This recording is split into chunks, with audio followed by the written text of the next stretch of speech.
Sí, la verdad que sí, muy preocupante porque además de tener decenas de heridos por balas de goma y violencia policial, tenemos 12 compañeros detenidos, muchos de ellos con también lesiones y que también fueron golpeados, que eran sistemáticamente en una situación de absolutamente pacífica en relación a estas personas, pero bueno, igual fueron violentamente reducidas, les tiraron gas, había muchos que todavía estaban sufriendo las consecuencias de eso y todavía están detenidos.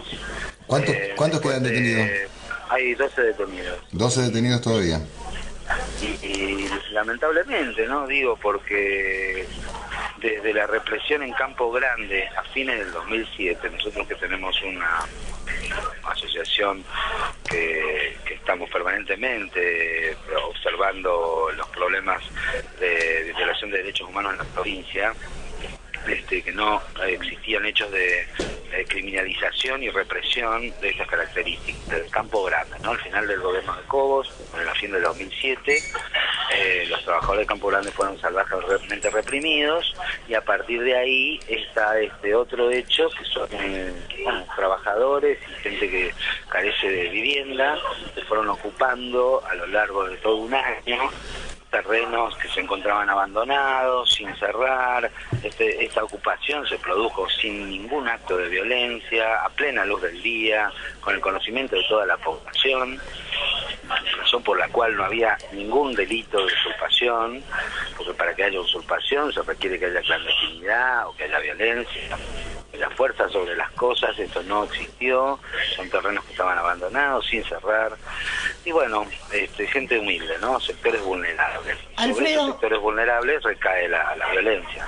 Sí, Alfredo, Pablo Ortiz te saluda, buenos días. Ustedes estaban en medio de una negociación, que así lo manifestás vos, y ¿por qué la abrupta desalojo Bueno, así con esta violencia? Todavía no nos explicamos por qué.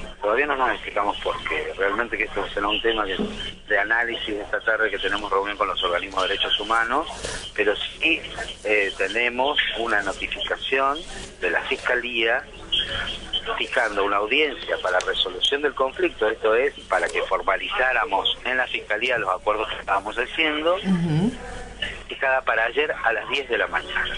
Y a las 9 de la mañana se desató la represión. Alfredo, a ver, hagamos... Sí, notificada perdón. la audiencia para las 10 de la mañana y a las 9 comenzó la represión. Bien.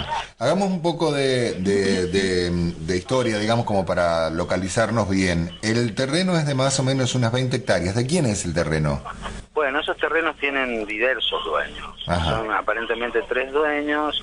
Uno de los terrenos es una unión vecinal, otro es una asociación civil y otro más pertenece también a otra asociación sin fines de lucro. Sí, pero no estaban trabajados esos terrenos, estaban en desuso. No, esos terrenos desde hace más de 20 años que no estaban trabajados. De todas maneras, hay que ser claros con esto, ¿no? Si habían y si existen efectivamente personas con derecho a estos terrenos, bueno, la resolución del conflicto no pasaba por enfrentar pobres contra pobres, sino que todo lo contrario, significaba de alguna manera brindarle una respuesta a esta gente en términos de inclusión social, ¿no? Uh-huh. Es decir,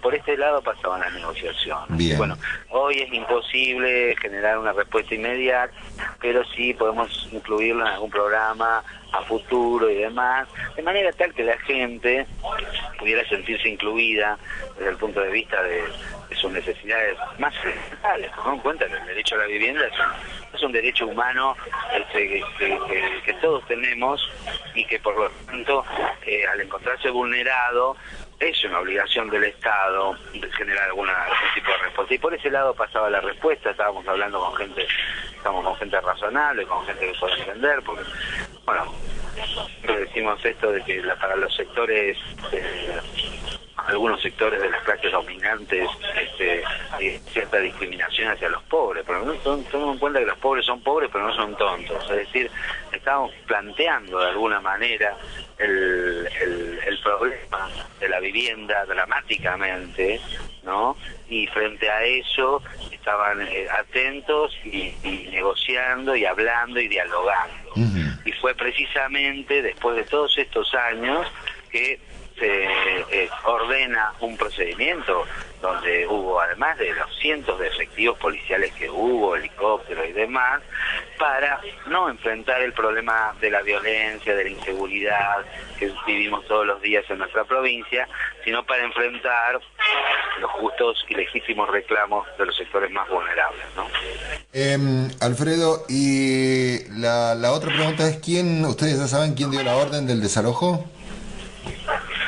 La orden del desalojo parte de un dictamen emitido por un fiscal recientemente ascendido, de apellido Carabajal, que viene a ser yerno de Otilio Roque Romano. Bien. ¿Sí? Estamos hablando de esa camada el mal ejemplo cunde. Judicial, corporativa, que todavía sigue inspirada en las ideales del proceso de reorganización nacional de la dictadura militar. Recordemos que en nuestra provincia no solamente la Cámara Federal y la Justicia Federal ha estado colonizada por estos sectores, sino que también la Justicia Provincial. En este caso estamos hablando de uno de los fiscales más autoritarios que tenemos en Mendoza, ¿no? Y que ha sido recientemente promovido.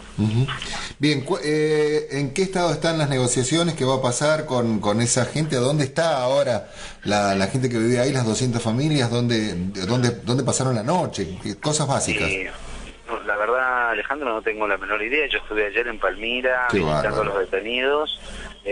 Habían algunos familiares en la cercanía de la comisaría. Me dijeron que hoy iban a hacer una manifestación en la municipalidad y todavía no se ha ordenado la libertad. No sabemos cuál va a ser la decisión que finalmente se tome respecto a la libertad de los compañeros. Pero bueno, sí le puedo decir que todo lo que se está diciendo, como se ha presentado ante los medios el caso, es absolutamente lamentable.